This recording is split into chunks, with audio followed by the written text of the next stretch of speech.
एक बार फिर से स्वागत है दोस्तों आप सभी का। अब आज हम क्या लेके बैठे हैं? आज हम बैठे हैं लेके 2023 का पेपर। ये 2023 का पेपर है जो 9 तारीख को हुआ था।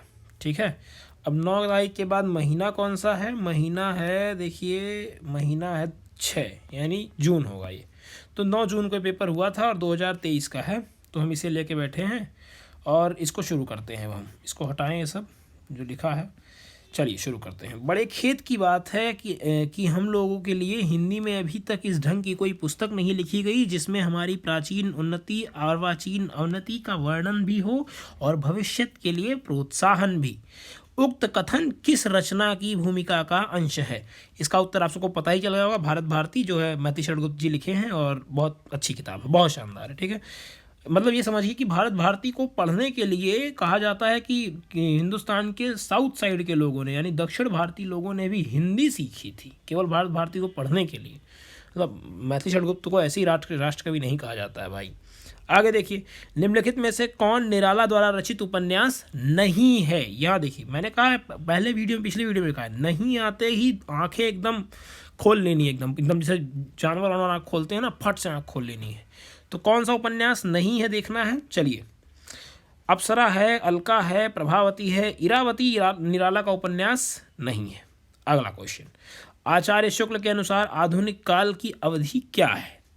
आधुनिक काल की अवधि क्या है आचार्य शुक्ल के अनुसार? अच्छा, एक चीज़ यहाँ देखिए, एक होती है सन में दी गई अवधि, एक होती है संवत में। तो शुक्ल जी, ये मतलब आसान कर दिया है, बहुत आसान क्वेश्चन है। शुक्ल जी ने आमतौर पर संवत में ही लिखा है हिंदी साहित्य का इतिहास में। तो इसका क्या उत्तर है? इसका उत्तर है 1900 से 1980। ठीक है, अगला चलिए, राहुल सांकृत्यायन बहुत शानदार कवि हुए हैं, ये मतलब पता ही होगा आप सबको। बोलगा से गंगा इनकी बहुत शानदार रचना है, पढ़नी चाहिए। राहुल सांकृत्यायन की रचना जीवन यात्रा का प्रकाशन वर्ष है। क्या है प्रकाशन वर्ष? तो सिंपल है, 1946। आगे बढ़िए, नई कहानी के संदर्भ में निम्नलिखित कथनों पर विचार कीजिए। कहानी के क्षेत्र में नई कहानी आंदोलन नई कविता के सादृश्य पर 1956 के आसपास प्रारंभ हुआ। सही बात है भाई। मोहन राकेश, राजेंद्र यादव, कमलेश्वर, निर्मल वर्मा नई कहानी से जुड़े रहे। एकदम सही बात है भाई। नई कहानी संदर्भ और प्रकृति नामवर सिंह द्वारा रचित पुस्तक है। मजाक कर रहा है? नहीं, गलत है भाई। नई कहानी में प्रतीक मिथकों का प्रयोग प्रमुखता से मिलता है। मजाक कर रहा है। नई कहानी की शुरुआत, हाँ एकदम सही बात है, निर्मल वर्मा के परिंदे से मानी जाती है। तो क्या क्या सही हो गया? ए सही हो गया, बी सही हो गया, सी ई सही हो गया। तो इसका सही उत्तर क्या होगा? सी, यानी ए, बी और ई। अगले पे चलते हैं, मानुष प्रेम भयो बैकुंठी नाहित का छारी एक मुठी। कहाँ गए जायसी? जायसी एकदम सही है। आगे बढ़िए, सिंपल है यार, इसे मतलब बहुत बहुत ईजी है, ध्यान से देखेंगे तो। निम्नलिखित में से शुद्ध वाक्य कौन सा है? तब यह काम जरूर हो जाएगा, तब शायद यह काम जरूर हो जाए, हटाओ। शायद तब यह काम अवश्य हो जाएगा, हटाओ। तब यह काम शायद जरूर हो जाएगा, हटाओ। पहला वाक्य सही है, ए राइट आंसर है। आगे बढ़िए, काव्य हेतु के अंतर्गत परिगणित प्रतिभा को और किस नाम से जाना जाता है? किस नाम से जाना जाता है? शक्ति। चलिए आगे बढ़िए, अष्टछाप की स्थापना किसने की? विट्ठलनाथ। ये एज इट इज क्वेश्चन है, 2022 में भी आया था, 2021 में भी आया था, 2023 में भी आया है। कोई बड़ी बात नहीं अगर 2024 में भी पूछ लिया जाए तो, क्योंकि अष्टछाप बहुत ज़रूरी है भक्ति काल में।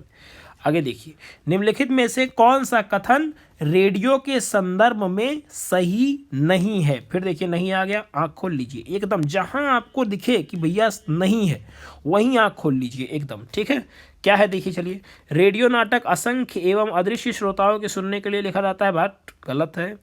परिवेश की स्थापना ध्वनि प्रभावों द्वारा संभव होती है। नहीं भैया। पात्रों को अभिनेता अभिनेत्री के स्वरों और बोलने के अंदाज से पहचाना जाता है और पात्रों की संख्या अधिक होती है। तो इसमें सही उत्तर कौन सा है? पात्रों की संख्या अधिक होती है। अब कुछ लोग कंफ्यूज हो गए होंगे, जब मैंने यहाँ नहीं नहीं नहीं कहा तो कुछ लोग कंफ्यूज हो गए कि भैया अरे तो ये सारी बात तो सही है। हाँ सही है, इसीलिए ये उत्तर नहीं है। ये सही नहीं है इसलिए ये उत्तर है, क्योंकि हमें बताना था सही नहीं है, इसलिए मैं कह रहा हूँ आंखें एकदम खोल के चलिए।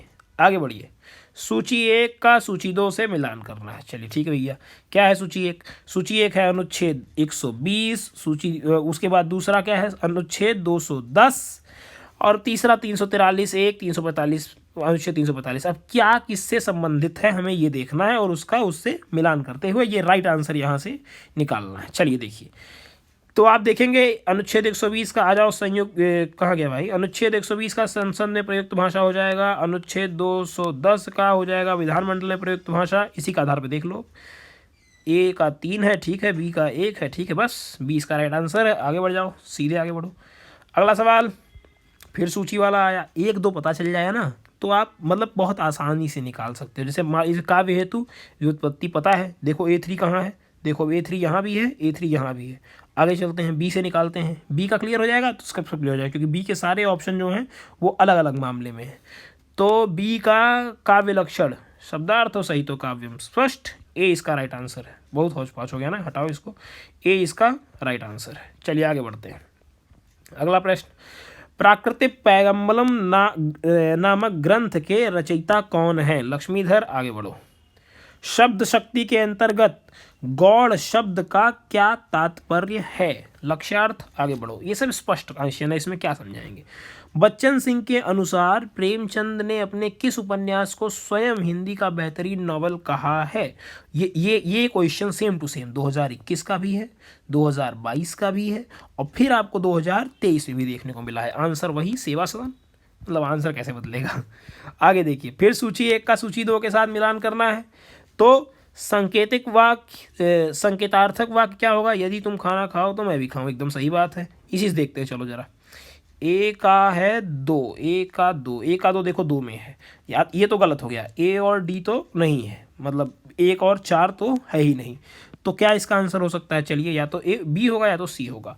दूसरा देखते हैं, निषेधात्मक वाक्य क्या होता है? निषेधात्मक का क्या, कहाँ क्या होगा? हम खाना खा चुके, नहीं तुम खाना खा, नहीं हमने खाना नहीं खाया, यानी इसका आंसर क्या होगा भाई? इसका आंसर सी हो जाएगा। तो सी इसका राइट आंसर है। आगे बढ़ो। एक आलोचक ने लिखा है कि इतिहास में सब कुछ यथार्थ होते हुए भी असत्य है और कथा साहित्य में सब कुछ काल्पनिक होते हुए भी सत्य है। यह कथन किसका है? एक आलोचक ने लिखा है कि इतिहास में सब कुछ यथार्थ होते हुए भी असत्य है और कथा साहित्य में सब कुछ काल्पनिक होते हुए भी वह सत्य है। यह कथन किसका है? 42 का हजारी प्रसाद द्विवेदी का नहीं है, गे का नहीं है, निर्मल वर्मा का नहीं है, प्रेमचंद के बारे में ये लिखा गया है। ठीक है, इसलिए हम इसको सही मान सकते हैं। ये किताब है प्रेमचंद के ऊपर, प्रेमचंद और उनका युग, रामविलास शर्मा जी की शायद, है ना। तो उन्होंने उसमें ये लिखा है। एक बार इसे आप कंफर्म कर लीजिएगा शायद, है ना। मैं इसमें रेड लगा देता हूँ। वैसे इसका उत्तर प्रेमचंद ही होगा, क्योंकि इन तीनों ने तो नहीं लिखा है। चलिए आगे बढ़ते हैं। सूरज की अंतिम किरण से, देखो ये जो सेम क्वेश्चन है ना, सूर्य की अंतिम किरण से सूर्य की पहली किरण तक किस लेखक की कृति है? ये 2021 में भी आया है, 2022 में भी आया है, 2023 में फिर रखा हुआ मिला है। अब तक 3 सवाल मिल चुके हैं जो एकदम रखे हुए हैं भाई साहब। आंसर पता ही होगा, सुरेंद्र वर्मा। बहुत सिंपल क्वेश्चन था। आगे चलिए। शुक्ल जी के निबंध संग्रह विचार वीथी का परिमार्जित संग्रह है। ये क्वेश्चन भी देखिए 2021 में भी आपको मिलेगा, 2022 के बारे में जानकारी नहीं है, है ना, लेकिन ये क्वेश्चन मिलेगा आपको। तो इसका आंसर क्या होगा? चिंतामणि भाग 1। चलिए आगे बढ़िए। अर्थ के अनुसार वाक्य के 8 भेद हैं। जहां एक वाक्य दूसरे की संभावना पर निर्भर हो, मतलब इसमें सही जो है हमें उसे देखना है। ठीक है, जहां एक वाक्य दूसरे की संभावना पर निर्भर हो वह क्या होगा? संकेतवाचक वाक्य कहलाता है। तीसरा क्या दिया है? तीसरा दिया है कि जिससे किसी बात के होने का बोध हो वह आज्ञावाचक वाक्य कहलाता है। ठीक है, आगे देखते हैं भैया, मतलब गलत है वैसे ये, पर आगे देखते हैं। रचना के आधार पर वाक्य के 3 या 4 भेद किए गए हैं। हाँ ठीक है, एकदम सही बात है। मैं इतना पढ़ क्यों रहा हूँ? डी देखो, डी कहाँ है? इसमें डी है, बी और इसमें, ठीक है ना। तो ये तो सही बात है। आगे देखते हैं। अर्थ के अनुसार वाक्य के 8 भेद होते हैं, ये भी ठीक बात है। चलो हटाओ, C is the right answer.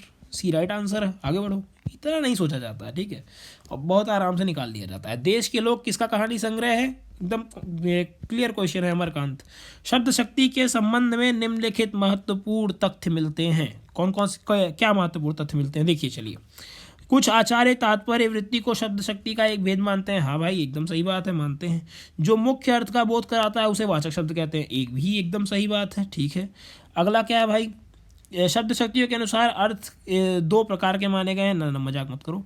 करते तुलसीदास भी कैसे मानसनाद, महावीर का यदि उन्हें मिलता नहीं प्रसाद। पंक्ति में अभिधा शब्द शक्ति है। चलो जी, प्रयोजनवती लक्षणा के दो प्रमुख भेद हैं, गौड़ी और शुद्धा। हाँ, ये बात एकदम ठीक है। यानी ए बी और नहीं नहीं नहीं, रुको रुको, ए बी और सी, ई तो गलत है यार।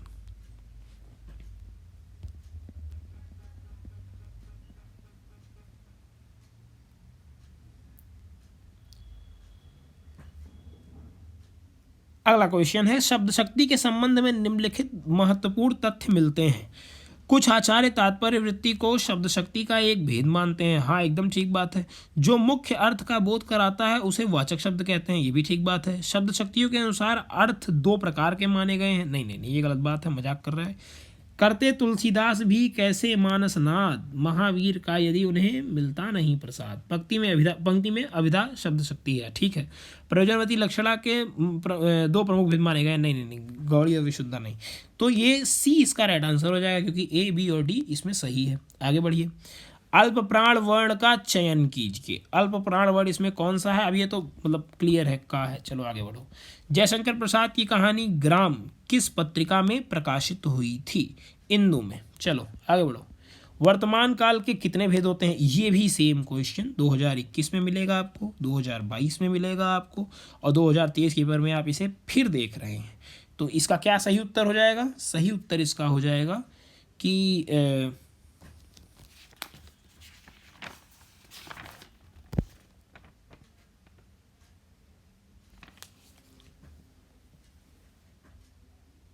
सही उत्तर इसका हो जाएगा 5।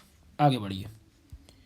आगे बढ़ेंगे हम तो आएगा, बुलंद भारत की बुलंद तस्वीर विज्ञापन किस उत्पाद का है? बुलंद भारत की बुलंद तस्वीर किसका है? बजाज का। चलिए आगे बढ़िए। रीतिकालीन कवि वृंद ने अपना नीति काव्य किस छंद में लिखा है? रीतिकालीन कवि वृंद ने अपना नीति काव्य किस छंद में लिखा है? तो इसका सही उत्तर है कुंडलिया। आगे बढ़िए। चलिए, निम्नलिखित में से किस आलोचक ने हिंदी कहानी और उपन्यास का स्वतंत्र इतिहास लेखन किया है? अच्छा, ये क्वेश्चन भी आप जब देखेंगे ना, तो ये क्वेश्चन भी आपको 2021 में मिलेगा, 2022 में मिलेगा, 2023 में आपको फिर मिल रहा है।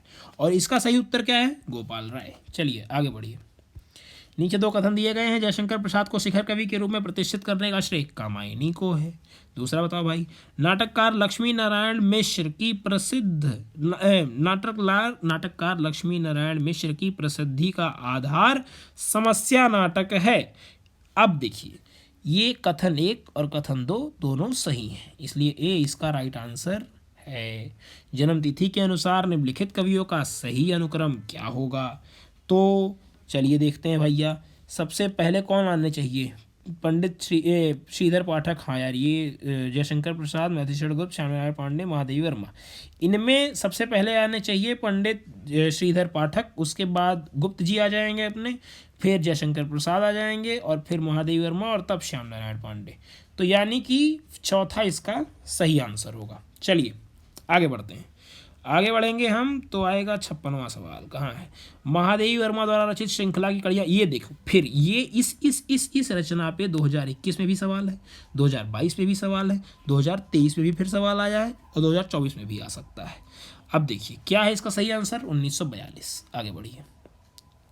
यही होता है फ़ायदा, मतलब PYQ अगर आपने सॉल्व कर लिया तो आपको कुछ क्वेश्चन, कोई बड़ी बात नहीं कि रखे रखाए मिल जाए। अब तक देखिए 6 क्वेश्चन मिल चुके हैं, 6 से 7 क्वेश्चन हमें रखे रखाए मिल गए हैं, मतलब हमें कुछ करना भी नहीं है उनके लिए, एकदम क्लियर। चलो, गोपाल राम गहमरी उस काल के उपन्यासकार थे जब साहित्यकार और पत्रकार के बीच कोई विभाजित रेखा नहीं थी। एकदम सही बात है। भारतेंदु हरिश्चंद्र, प्रताप नारायण मिश्र, बालकृष्ण भट्ट आदि, एकदम सही बात है। साहित्यकार के साथ पत्रकार भी थे।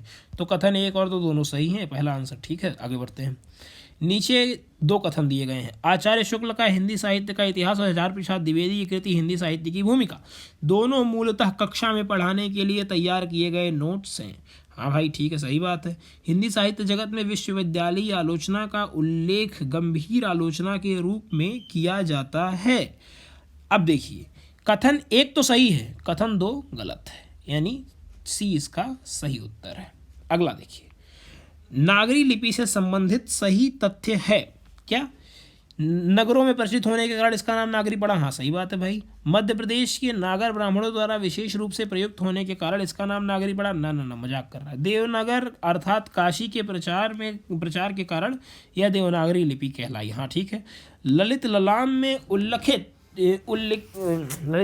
में उल्लिखित नागर लिपि ही देवनागरी लिपि है? नहीं। तांत्रिक चिन्ह देवनागर के साम्य के कारण इसे देवनागरी और फिर नागर कहा गया, यानी डी इसका राइट आंसर हो जाएगा, क्योंकि ए सी और ई इसके सही उत्तर है। आगे बढ़िए। यशपाल द्वारा रचित निम्नलिखित उपन्यासों का सही अनुक्रम है। मतलब पहले क्या लिखा गया फिर बाद में कौन सा लिखा गया, वो ये हमें इसमें बताना है बेसिकली। तो देखिए, सबसे पहले लिखा गया दादा कॉमरेड। हाँ ठीक है। उसके बाद लिखा गया देशद्रोही, ये भी ठीक है।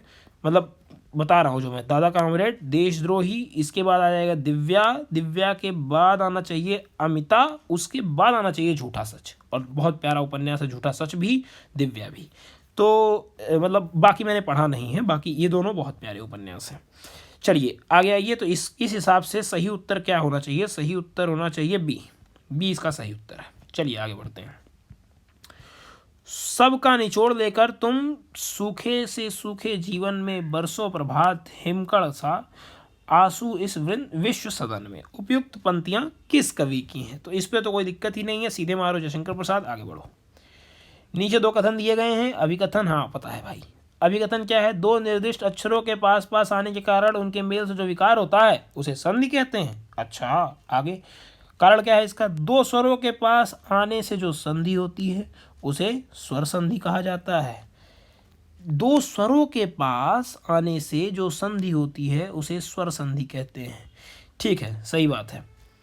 लेकिन ये इसका वो कैसे है, मतलब व्याख्या कैसे है, समझ रहे हैं ना? ये इसकी व्याख्या नहीं है, इसलिए हम दोनों बात सही होते हुए व्याख्या नहीं होने के कारण बी को राइट मारेंगे। चलिए आगे बढ़ते हैं।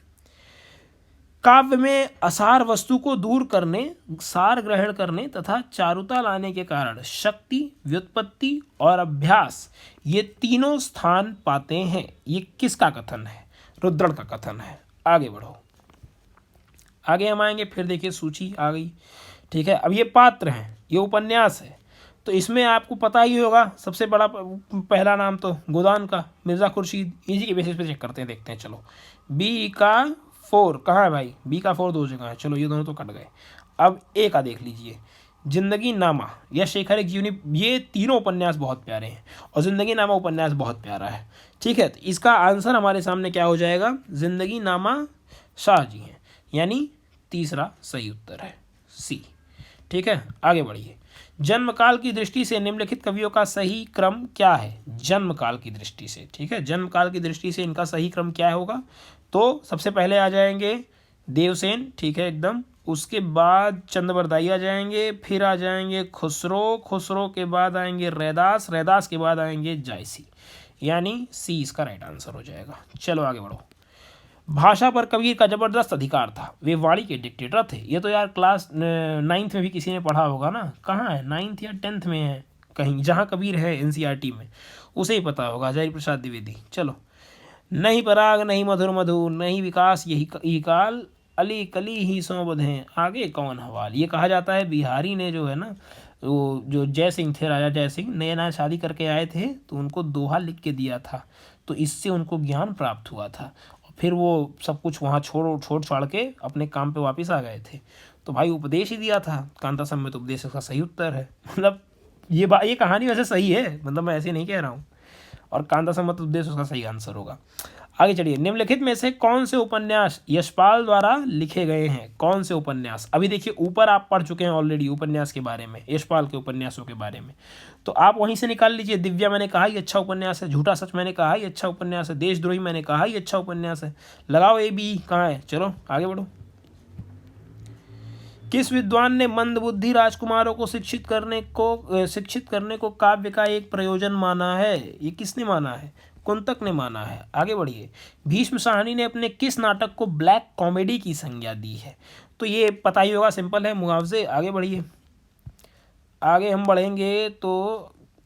बढ़ेंगे तो आएगा निम्नलिखित का सही अनुक्रम क्या है? निम्नलिखित का सही अनुक्रम क्या है? चलिए, तो सबसे पहले हमारे सामने जो आएगा वो होगा वर्ड, वर्ण के बाद आ जाएगा शब्द, शब्द के बाद आ जाएगा पद, पद के बाद पदक्रम। अरे तो पहले में सही है यार, चलो ए इसका राइट आंसर हो जाएगा। फिर नीलकमल पद में कौन सा समास है? अब ये तो मतलब क्लियर ही होगा, कर्मधार है। चलिए, पंडिय सल सतबक खड़ई देही है बुद्ध बसंत ज्ञाणा, ये पंक्ति किस कवि की है? ये पंक्ति सरापा की है। चलिए आगे बढ़िए। फिर वही आ गया अभिकथन और कारण के रूप में। यद्यपि कबीर की सामाजिक चेतना अत्यंत प्रखर है, लेकिन उनके स्त्री संबंधी विचारों में कहीं कहीं मध्यकालीन संकीर्णता का प्रभाव है। सामाजिक व्यवस्था और सांस्कृतिक प्रक्रिया के साथ साथ भक्त कवियों का संबंध एक जैसा है। ठीक है, अब देखिए जब हम इसे देखेंगे तो हमें मिलेगा कि भैया ये बात तो ठीक है, लेकिन यार ये बात थोड़ी दिक्कत करती है ना। यानी ए सही है लेकिन बी जो है यानी आर जो है वो असत्य है। चलिए आगे देखते हैं। काल क्रमानुसार निम्नलिखित आचार्यों का सही क्रम क्या होगा? सही क्रम क्या होगा? सबसे पहले कौन आएंगे? भरत मुनि, ये तो मतलब रस सिद्धांत कौन नहीं जानता। फिर भामा के बाद वामन आ जाएंगे, वामन के बाद आनंदवर्धन और फिर आएंगे अभिनवगुप्त। यानी सबसे पहले किसको बोला था? भरत मुनि ना। D2 इसका राइट आंसर है। आगे बढ़ो, आगे बढ़ेंगे। सूची 1 का सूची 2 के साथ मिलान, इसमें रेडियो रूपांतर है और रूपांतरण। देखिए एक सवाल में 5 सवाल पूछ लिया है आपसे तुरंत। रेडियो रूपांतरण किसका किसका हुआ? ठीक है, तो इसमें हम निकालेंगे क्या कि कामायनी का प्रभाकर माचवे ने किया है। इसी बेसिस पे देखें क्या ये दोनों कट गए, ये दोनों बच गए। बी का भी देखने को कोई मतलब नहीं है, बी का 4 आंसर है, सीधे उदय शंकर भट्ट आ गए हैं। सी का देख लेते हैं। सी क्या है? जयदोल। जयदोल का किसने किया है? अब ये देखिए जयदोल का किसने किया है, हम देखेंगे तो पाएंगे कि जयदोल का अज्ञे ने किया है, इसलिए बी राइट आंसर हो जाएगा। ठीक है, आगे बढ़ते हैं। गांव का देवता देख लेते हैं। हाँ, राम विश्वनी। ठीक है, चलिए आगे बढ़ते हैं। आकाशवाणी के महत्वपूर्ण नाटक कार्यक्रम हवा महल का प्रसारण कब प्रारंभ हुआ? हवा महल का प्रसारण कब प्रारंभ हुआ? 1957। चलिए, टीवी धारावाहिक संपूर्ण कृत्यों को किश्तों में प्रदर्शित करता है। अनिश्चितकालीन समय तक चलने वाले अत्यधिक लोकप्रिय नाटकों को सोप अपेरा नाम फ्रांसीसी प्रेस ने दिया। ठीक है, लेकिन पहला वाला ठीक है, आप नहीं ठीक है, इसलिए कथन 1 सही है, कथन 2 गलत है और सी इसका सही उत्तर है। तुलसीदास रचित कवितावली की भाषा ब्रज है।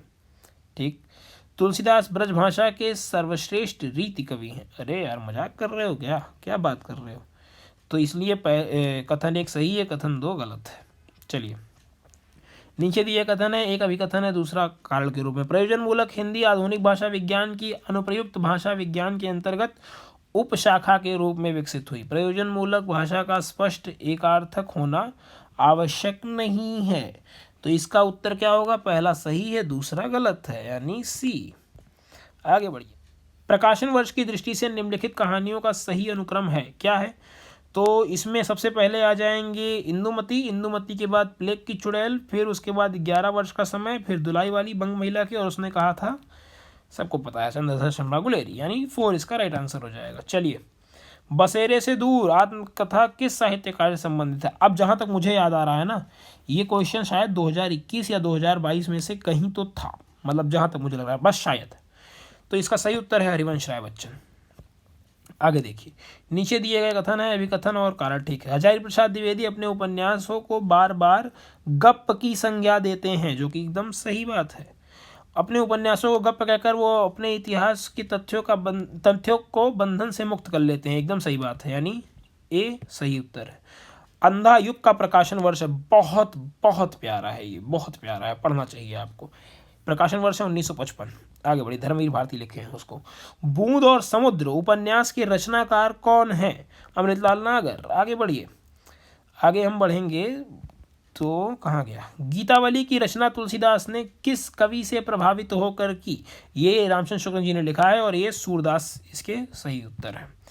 सूची 1 रचना, यहाँ रचनाकार आ जाएंगे। ठीक है, मतलब ये तो क्लियर है, इसमें किसी को कुछ भी नहीं आता होगा ना अगर, तो उसने कम से कम ललित ललाम के बारे में तो पढ़ा ही होगा। ठीक है, तो ललित ललाम उसको मिलेगा ही बतीराम से। और देखो सी का 2 आंसर, यानी पहला सही हो गया, बात खत्म हो गई। अगला देखिए, विद्यापति ने लोक भाषा को अवहट्ट से ज़्यादा मधुर बताया है। ठीक है। लौकिक संस्कृत की अंतिम अवस्था को ही हिंदी साहित्य का आविर्भाव माना जा सकता है। नहीं नहीं भाई साहब, गलत बात कह रहे हैं आप, यानी सी इसका राइट आंसर हो जाएगा। पहला सही है, बाकी गलत है। नामकरण और इतिहासकार, मतलब काल का नामकरण किसने दिया और इतिहासकार कौन थे? ठीक है, तो रीतिकाल किसने कहा? रामचंद्र शुक्ल ने कहा। ठीक है, अलंकृत काल कौन कहता है? मिश्र बंधु कहते हैं। और श्रृंगार काल कौन कहता है? विश्वनाथ प्रसाद मिश्र कहते हैं। और रीतिकाव्य ग्रियर्सन, यानी पहला इसका सही उत्तर हो जाएगा। चलिए आगे चलते हैं। आगे चलेंगे, पाएंगे भारतेंदु महावीर प्रसाद द्विवेदी निराला, इन तीनों लेखकों के माध्यम से किस आलोचक ने हिंदी नवजागरण का स्पष्ट नक्शा तैयार किया है? ये क्वेश्चन एज इट इज 2021 का है या 2022 का है, दोनों में से कहीं एक तो आया है या शायद दोनों में आया है। इसका सही उत्तर रामविलास शर्मा है। आगे बढ़ते हैं। आचार्य महावीर प्रसाद द्विवेदी ने हिंदी भाषा को व्याकरणिक संस्कार दिया। और द्विवेदी युगीन आलोचक पद्म सिंह शर्मा महावीर प्रसाद द्विवेदी की काव्य विषयक नैतिकवादी दृष्टि के पक्षधर थे। तो ये गलत है, ये सही है, यानी सी इसका राइट आंसर हो जाएगा। चलो, शब्द और अर्थ का नित्य संबंध है। शब्द शक्ति के संबंध में शब्द और अर्थ का विचार नहीं किया जाता। नहीं यार, ये गलत है, ये सही है, यानी सी इसका राइट आंसर है। आगे चलिए। नागरी टेलीप्रिंटरों का प्रयोग करने वाली पहली समाचार समिति है हिंदुस्तान समाचार। आगे बढ़ो। निम्नलिखित समाचार एजेंसियों के स्थापना वर्ष से संबंधित तथ्य है। यूएनआई 1961, भाषा 1986, हिंदुस्तान समाचार 1959, यूं ही वार्ता 1987 या समाचार भारती 1965। तो ये हमें देखने को मिलेगा भाई साहब, पहला सही है और दूसरा भी सही है। ये गलत है, ये गलत है, आखिरी सही है, यानी ए बी इसका राइट आंसर हो जाएगा। आगे बढ़िए। निम्नलिखित घटनाओं को कालक्रम अनुसार व्यवस्थित कीजिए। देवकीनंदन खत्री का उपन्यास चंद्रकांता प्रकाशित हुआ। हाँ यार ठीक है, ये तो बात तो ठीक है। तो ए कहाँ कहाँ है? ये दोनों गलत हो गया। ये देखो, इन दोनों में से पंडित जुगल किशोर शुक्ल द्वारा उद्दंड मानदंड पत्र का संपादन किया गया, यानी कि अब देखो एक सेकंड, देवकीनंदन खत्री द्वारा प्रकाशित हुआ, ये बात तो ठीक है ना, हम इसको नहीं मना कर सकते। देवकीनंदन खत्री ने का उपन्यास चंद्रकांता प्रकाशित हुआ, ये बात तो एकदम ठीक है। लेकिन देखो, मैंने सवाल ही गलत पढ़ा और सवाल समझा ही गलत, इस वजह से दिक्कत हो गई। देखा, यही दिक्कत होती है जब आप जल्दीबाजी में रहते हैं। अब देखिए यहाँ क्या है, काल क्रमानुसार व्यवस्थित कीजिए, मतलब ये सब सच है। वही मैं सोचने पे आ गया यार, ये सब सच है, लेकिन ये मतलब व्यवस्थित करना है, पहले क्या हुआ बाद में क्या हुआ। तो इसका सही उत्तर क्या होगा? पंडित जुगल किशोर मिश्र द्वारा उद्दंड मानदंड का पत्र का संपादन प्रारंभ, यानी ये दोनों अब देखो गलत हो गया। इन दोनों में से कोई एक सही होगा और इसके बाद आ जाएगा क्या, सी देख लेते हैं, सी ठीक है कि नहीं, मतलब ऑब्वियसली श्रद्धाराम फिलोनी भागवती नमक, हाँ ठीक है, हटाओ, बी इसका राइट आंसर हो जाएगा, मतलब डी इसका राइट आंसर है। आगे बढ़िए। निबंध संबंधी निम्नलिखित कथनों में से उपयुक्त कथन कौन सा है? ठीक है, कौन सा उपयुक्त कथन है ये देखना है। निबंध में आचार्य प्रसाद द्विवेदी की परंपरा को विद्वान, हाँ ठीक है, विद्वान वो क्या प्रशस्त किया। अब पहला सही है, यानी इन दोनों में से कोई एक सही होगा। दूसरा भी सही है, ई या डी में से देख लो। गंभीरता और लालित्य के समन्वित रूप को ललित निबंध कहा जाता है। अच्छा, ऐसा है क्या? लेकिन ये तो भाई कुछ मतलब ठीक है, सही बात है, और ये दूसरा सही इसका हो जाएगा। और ललित निबंध के अन्य प्रयोगकर्ता अध्यापक मोहन सिंह हैं। नहीं, चलो आगे बढ़ो। समास में कम से कम 2 पदों का योग होता है। ठीक है, बहुब्रीहि समास का विग्रह शब्दात्मक या पदात्मक न होकर वाक्यात्मक होता है। ये भी सही बात है, दोनों सही है। दूसरी परंपरा की खोज नामवर सिंह, ये भी 2021 का क्वेश्चन है, 2022 का क्वेश्चन है, और ये मतलब एज इट इज रखा हुआ क्वेश्चन है। आगे बढ़िए। काव्य का सबसे महत्वपूर्ण प्रयोजन लोकोत्तर आनंद है। अर्थार्जन से लोकोत्तर आनंद की प्राप्ति होती है। ये बात तो सही है, पर इसकी व्याख्या जो है वो नहीं है ना। तो इसका लेकिन एक सेकंड, ये बात ये सही है, ये कारण पूछ रहा है, और दूसरी बात ही गलत है, यानी सी इसका राइट आंसर होगा। आखिरी क्वेश्चन, अमंगल निवृत्ति किसका अंग माना जाता है? काव्य प्रयोजन। और इस हिसाब से हमने 2023 खत्म कर लिया, 2021 खत्म कर लिया, 2022 खत्म कर लिया, ये तीनों खत्म कर चुके हैं अब हम। ठीक है, मतलब अब हम ठीक ठाक मुद्रा में हैं, लेकिन अभी समाप्त नहीं हुआ है। इसके बाद हम जो बाकी यूनिवर्सिटीज़ में जो क्वेश्चंस आए हुए हैं ना, उन यूनिवर्सिटीज़ के क्वेश्चंस देखेंगे। वो मतलब आपके पास पहुंच जाएगा, शायद मैं ना करवाऊँ तो मतलब हम करेंगे, उसे देखेंगे, ठीक है। जो बाकी यूनिवर्सिटी आए, चाहे वो DU हो या BHU हो या जामिया हो या JNU हो, इन सब यूनिवर्सिटीज़ के एंट्रेंस एग्ज़ाम में जो क्वेश्चंस आए हैं वो हम देखेंगे, ठीक है। तो तब तक के लिए चलिए, नमस्कार, बाय बाय, मिलते हैं अगले वीडियो में।